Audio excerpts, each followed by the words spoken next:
नमस्कार दोस्तों, आज के हमारे इस वीडियो में हम आपके लिए जीवित पुत्रिका व्रत की एक बहुत सुंदर कहानी लेकर आए हैं।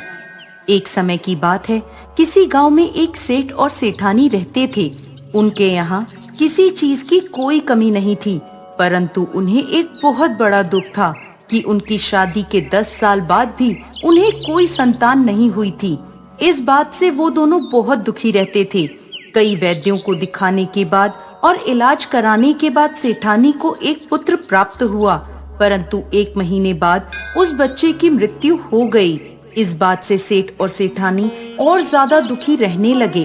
पुत्र के शोक में सेठ जी ने अपना काम धंधा सब छोड़ दिया, जिससे धीरे धीरे उनकी धन संपत्ति भी समाप्त हो जाती है। वह दोनों हर समय संतान के वियोग में तड़पते रहते थे।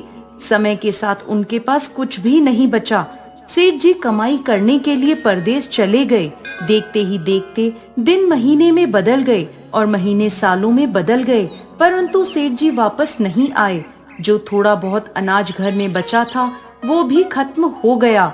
अब सेठानी भी घर से बाहर काम के लिए निकलती है और एक मैदान से मिट्टी खोदने का काम करने लगती है। जिस मैदान से सेठानी मिट्टी खोदती थी, वहाँ बहुत सारे बच्चे खेलने आया करते थे। उन्हें देखकर सेठानी बहुत खुश होती और कुछ समय के लिए अपना दुख भूल जाती थी।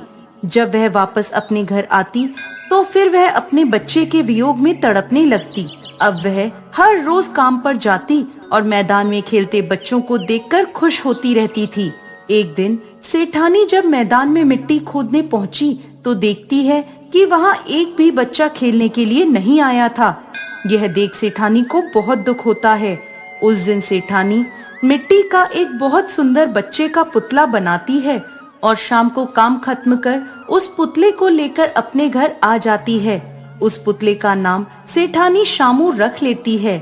अब सेठानी उस मिट्टी के पुतले में अपने बच्चे को देखने लगी और उसके साथ खुश रहने लगी। वह उसे खाना खिलाती, कपड़े पहनाती और उसके साथ खेला करती थी। जब भी वह काम पर जाती, उस पुतले को अपने साथ कपड़े में लपेटकर ले जाया करती थी। ऐसे ही समय बीतता गया। एक दिन सेठानी उस पुतले को लेकर जा रही थी, तभी उसने देखा कि एक पेड़ के नीचे कुछ औरतें बैठी पूजा कर रही थीं। सेठानी उनके पास गई और उनसे पूछने लगी, बहन, ये आप कौन सी पूजा कर रही हैं? इस पूजा से क्या फल प्राप्त होता है, मुझे भी बताइए।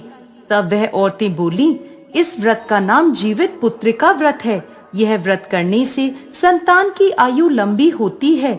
जो महिलाएं विधि विधान से यह व्रत करती हैं, यदि उनके संतान है तो उसे लंबी आयु प्राप्त होती है, और यदि संतान नहीं है तो उन्हें पुत्र रत्न प्राप्त होता है। यह सुनकर सेठानी सोचने लगी, मैं भी अपने पुत्र शामू के लिए यह व्रत करूंगी। अब सेठानी ने मन में ठान लिया कि अगले वर्ष से वो भी अपने पुत्र की लंबी आयु के लिए जीवित पुत्र का व्रत किया करेगी। समय बीतता है और अगले वर्ष फिर से जितिया का व्रत आता है। तब सेठानी पूरी श्रद्धा और भक्ति भाव से जीवित पुत्रिका का व्रत रखती है। दिन रात ज्योत भगवान से अपने पुत्र शामू की लंबी आयु की प्रार्थना करती रहती है। अगले दिन सेठानी ने जितिया व्रत का पारण पूरे विधि विधान के साथ किया और फिर हमेशा की तरह अपने काम में लग गई। एक दिन वो उस पुतले को लेकर काम पर गई तो उसे महसूस हुआ कि वह पुतला हिल रहा है, लेकिन उसने सोचा कि ये उसकी गलत फहमी है। उसने ध्यान नहीं दिया और अपने काम में लगी रही। थोड़ी देर बाद उसे बच्चे के रोने की आवाज आई तो वो आश्चर्य में पड़ गई। थोड़ी देर बाद उसने अपने बच्चे का कपड़ा हटाकर देखा तो देखती है कि पुतले की जगह एक छोटा बच्चा था, जिसे देखकर वो बहुत खुश हुई और समझ गई कि ये सब ज्योत भगवान की कृपा से हुआ है। मिट्टी के पुतले में भी ज्योत वाहन भगवान ने जान डाल दी है। वह ज्योत भगवान को कोटि कोटि प्रणाम करती है और खुशी खुशी अपने घर की ओर लौट जाती है।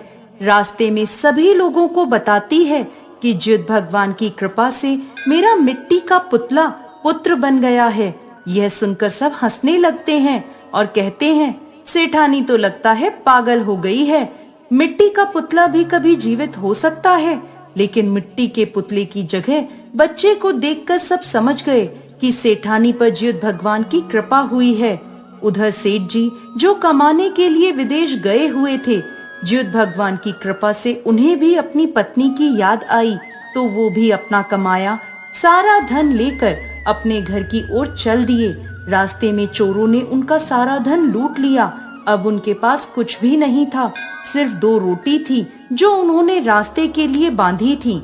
जब सेठ जी थोड़ा आगे चले तो रास्ते में ज्योत भगवान एक साधु का भेष धर कर वहां आए और सेठ जी से कहने लगे, बेटा मुझे कुछ खाने को दे दो, मैं कई दिनों से भूखा हूँ, मुझे बहुत भूख लगी है।